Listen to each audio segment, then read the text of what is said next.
es un tema que nos acoge esta tarde en este análisis en Brújula Internacional. Estamos conversando con Johnny Hidalgo, ingeniero, investigador y escritor. De hecho, estábamos conversando ahorita, antes de esto, el proceso en Venezuela, todo el proceso del petróleo, ¿no? Las distintas etapas que ha tenido el país, pero también hablar, Johnny, cómo está la región, ¿no? Que tenemos países muy cerca que también están invirtiendo en términos energéticos, petroleros, Brasil, por un lado, esta iniciativa que tiene Argentina también, y bueno, hablar un poco también de la situación energética de la región. Sí, bueno, creo que en materia petrolera, Brasil y México han tomado un liderazgo importante. Te decía que, bueno, que son los únicos que tienen proyectos relevantes en materia de refinación, especialmente en áreas de ampliación y recuperación de capacidades, ¿no?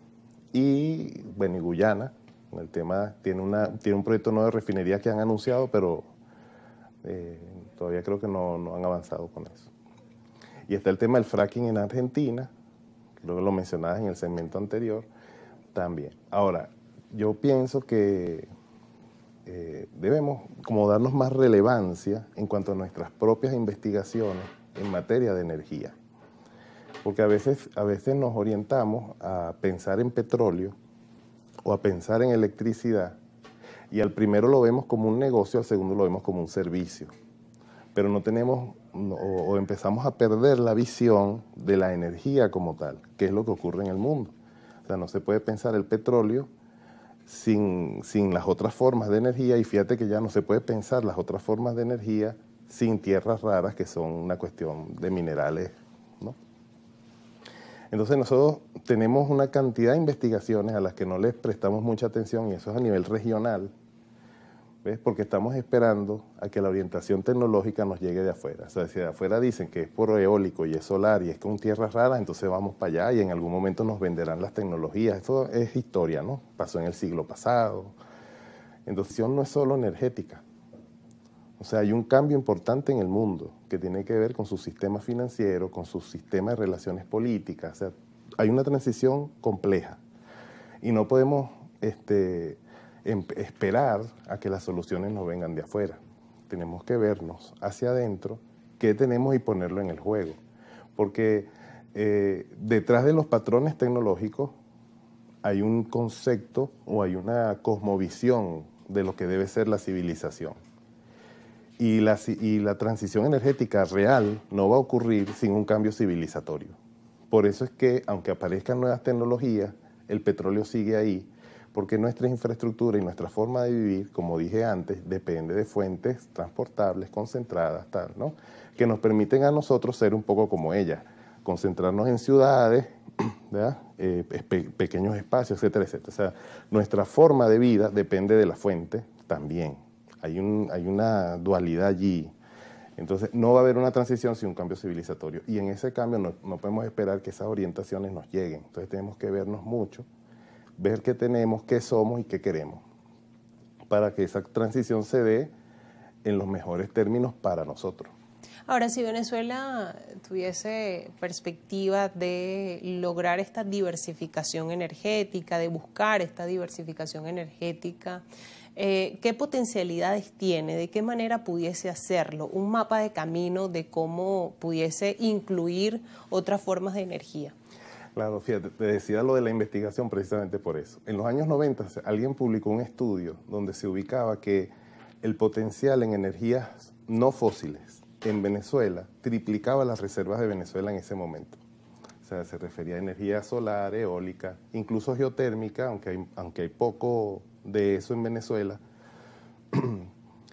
ubicaba ese potencial, pero no lo conocemos suficientemente. Sabemos más o menos dónde hay potencialidad eólica y tal, pero no lo conocemos suficientemente. Ahora, hidráulica, fíjate que sí, y se ha explotado tradicionalmente en Venezuela. Pero tenemos que entrar, como te decía, en ese juego de la transición total, y eso implica también las relaciones con los países vecinos, como ocurrió con Petroamérica, que por cierto hace poco publiqué un libro sobre Petro por eso, porque la energía en Venezuela se centró, se utilizó también para lograr esa integración o esa conformación del bloque regional. Entonces, eso es una tarea pendiente y es en ese bloque donde se puede levantar una propuesta y no nos pase como nos pasó a principios del siglo XX, que aceptamos que se nos impusiera un rol en el orden mundial y quedamos sometidos a ese rol, que era el rol de ser petrolero sin serlo, de ser rentista sin serlo realmente, pero no fue allí porque, bueno, no tuvimos una respuesta en ese momento. Esa respuesta hoy hay que darla para que, fíjate, hay acciones ciertamente como el bloqueo económico es una realidad, las sanciones son una realidad, las tensiones militares son realidad. Y todo eso, ¿por qué aparece? Aparece porque el orden está cambiando y dentro del cambio del orden se presiona a los países para que no decidan el rol que quieren jugar, sino que se les imponga. Y eso es lo que no debemos permitir. Y para no permitirlo, debemos tener una respuesta. Y para tener una respuesta, tenemos que conocernos mejor.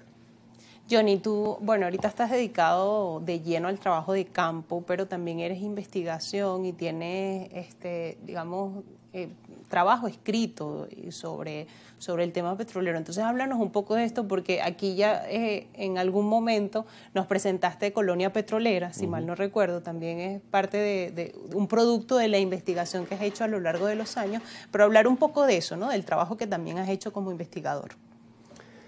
Bueno, sí, como investigador me he dedicado al tema petrolero, eléctrico en Venezuela y del Estado propiamente, porque el Estado, como digo, como cuando asume el rol de petrolero, se conforma su orden jurídico, ese orden jurídico que es el Estado se forma vinculado a los flujos financieros que genera el petróleo. De allí que se creyera que éramos rentistas, ¿no?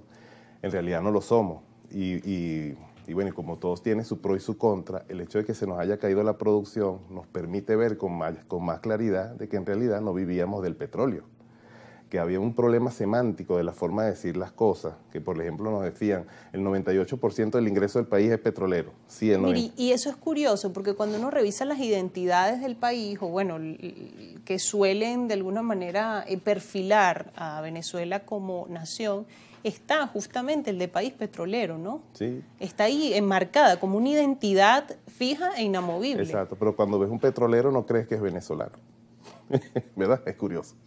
Pero entonces nos decían que el 98% del ingreso es petrolero y es verdad, pero no vives del ingreso, vives del producto. Vives del Producto Interno Bruto y el Producto Interno Bruto cuadruplicaba el ingreso y entonces eso quería decir que el Producto Interno Bruto petrolero era solo el 25% y el resto ¿qué? Ahora es obvio, porque cuando se te cae la producción, el Producto Interno es que siempre fue así. Ahora es más fácil verlo con claridad y entonces en esta situación, así como se nos genera un problema económico, al mismo tiempo se nos abre la oportunidad de que nos conozcamos, ¿ves? Lo que pasa es que debo confesar que para poder entender, claro, lo hablo desde el punto de vista de la ingeniería, pero para poderlo entender no puedes quedarte ahí, tienes que estudiar Derecho, Historia, Economía, mitologías, para poder ver cómo opera la psique en todo esto.